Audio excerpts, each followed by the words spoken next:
जीजा जी और साली के गीत DNS एंटरटेनमेंट के माध्यम से आप सबके बीच लेके आइल बानी। तो यह गाना के ज़्यादा से ज़्यादा प्यार दी, आशीर्वाद दी और चैनल के लाइक सब्सक्राइब करी और घंटी दबा के टनटनाइल रही।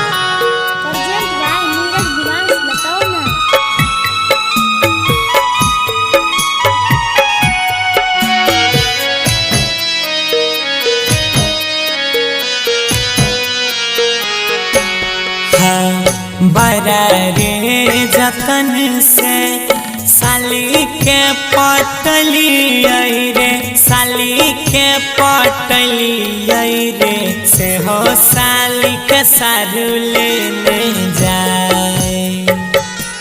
हाँ हाँ से हो साली के सारू लेने जाए।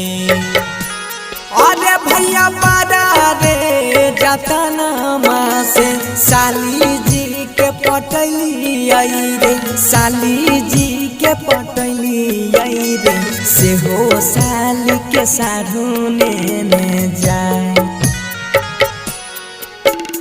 से हो साली के सारू लेने जाए।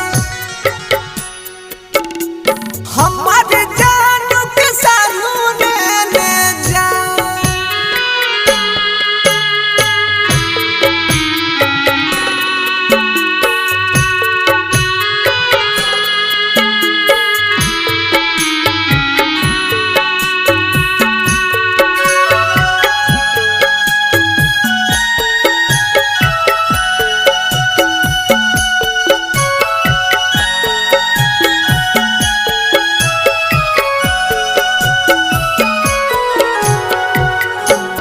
आहो भैया दामी दामी लहंगा चोली किनी किनी दिली हो, लानी लानी दिली हो, सारू सारी पिन्हाई लेने जाए।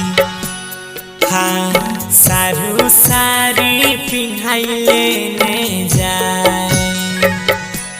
आहो भैया दामी दामी लहंगा चोली किनी किनी दिली हो, किनी किनी दिली हो, सारी पिन्हाई सारू लेने जाए।